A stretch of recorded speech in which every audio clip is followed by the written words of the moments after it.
Patricia Skrabis is a daughter whose mother had a devastating experience in assisted living, leading to her to become an advocate for elder issues and vulnerable adults. She's conducted extensive research on assisted living regulations in Michigan and is working on Theresa's Law to bring more training, transparency, and accountability to the assisted living industry. All right, Patricia, you're up next. What are the key barriers preventing reform? You've encountered resistance while working to pass Theresa's Law in Michigan. Can you help us understand why making positive change is so difficult? Yes, thank you, Dawn. First, I want to say I'm really grateful to be here for this opportunity to share my experience and for being included. I'm really honored to be among such an incredible group of advocates. Watching the trailer at the beginning, I'll just have to say, was very hard to see. It was conjured up a lot of memories, and it was a great reminder of why we're all here and why we're doing this. And so, yes, we have experienced a lot of resistance in trying to bring some long overdue changes to the assisted living industry in Michigan. Some expected, some that was not expected.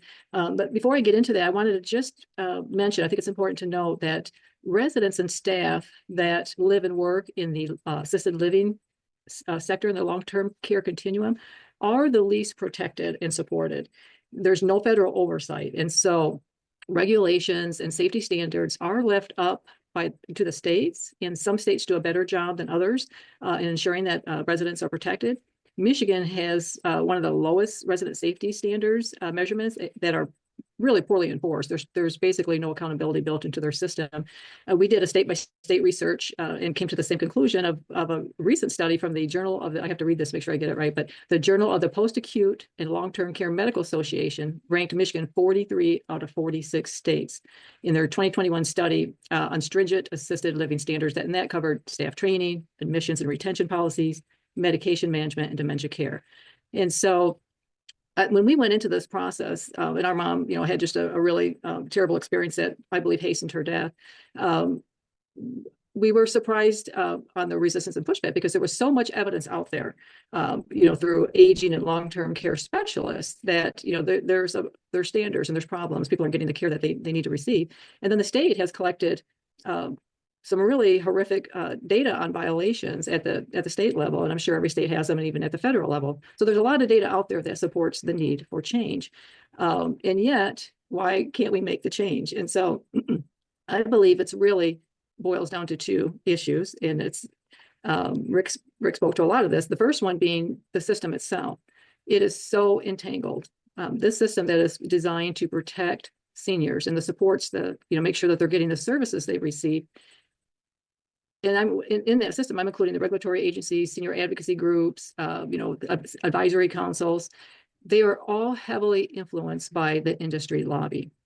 And so we found when we were going through this process and meeting with different groups, different support groups, advocacy groups, legislators, they all had members, providers, and members from the industry on their board of directors. And so they just permeate the whole system. So that's in a high level, the first issue, and I'll talk a little bit more about that, and how their influence really comes through in some of these groups. And the second one, and it was mentioned already too, is that we live in a society that does not value the elderly, that does not value the aged. As a matter of fact, when we went through the complaint process for our mom, during the administrative review, one of the state authority investigators said to us, your mom was old. She probably was dying anyway, as if what happened to her and how she was treated really didn't matter, that she really didn't matter because of her age, that she was old. And so those are two really huge barriers to overcome. But in talking, going back to the system, when we introduced the bill, which was back in 2023, we actually went through a work group process. So the legislation gets introduced, and then they have this work group where they meet with all the stakeholders. And And primarily that is mostly the industry lobby and providers and a few advocates that are in these groups.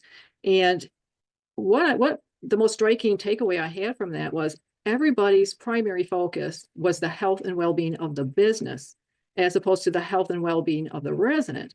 And I expected it from the industry, but I did not expect it from other groups. So that was a real eye-opener for me.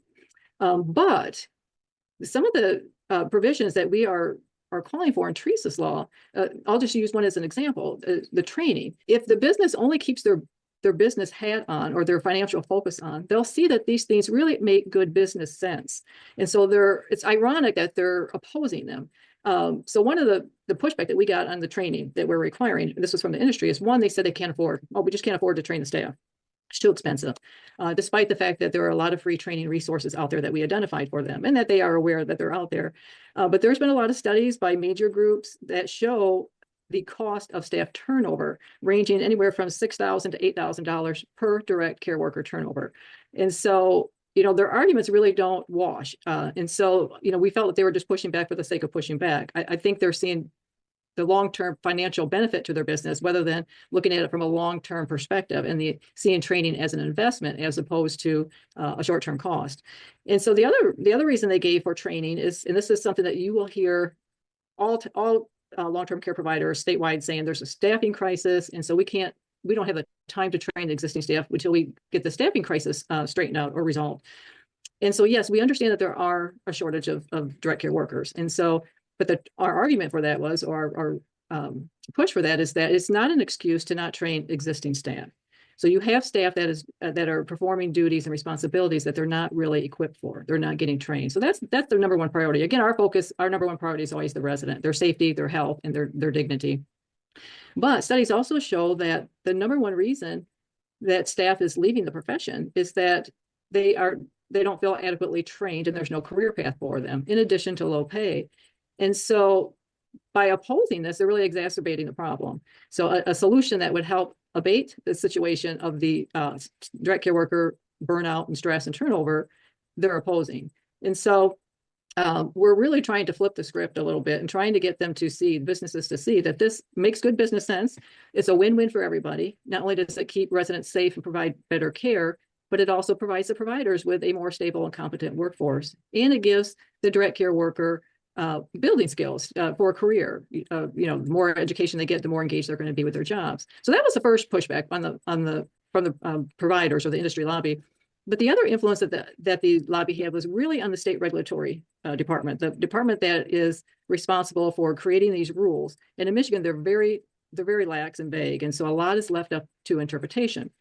But one thing that was really striking in this that I want to talk about as an example, and I'll try to do it quickly, but is Michigan is one of the few states that allows unlicensed staff to administer medications without any licensed oversight and with very minimal training. They only require 2 online videos that total less than 25 minutes. And so once a direct care worker views those, they're good to administer medications.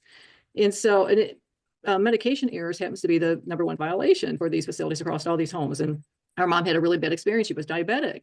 And, they told us that they were trained in medication administration. They could handle managing her diabetes, but they were giving her insulin an hour before she ate. And so when she went into hypoglycemia, the staff didn't know what to do. In fact, they didn't do anything, So I do believe that hastened her death. She ended up having a stroke. And so we are trying to bring more training, and we're trying to get the laws on medication, and we're trying to get these laws and rules to reflect reality of what's happening in these facilities. Right now, the rules state that only supervision is allowed in these facilities, meaning that staff can remind residents to maintain their medication schedules or prompt them, to take their medication. But during this work group, what was interesting, all the stakeholders, the state, the lobby, providers, they all acknowledge that most residents cannot administer their own medications. They're just not capable.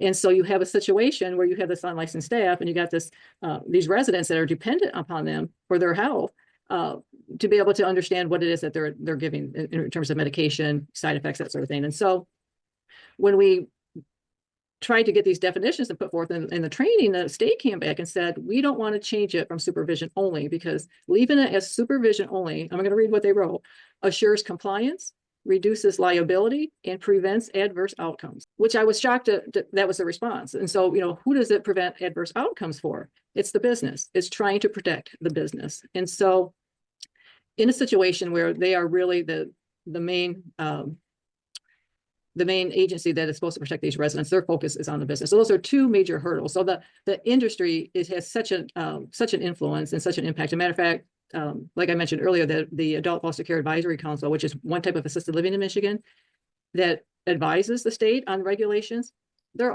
primarily all industry lobbyists and owners.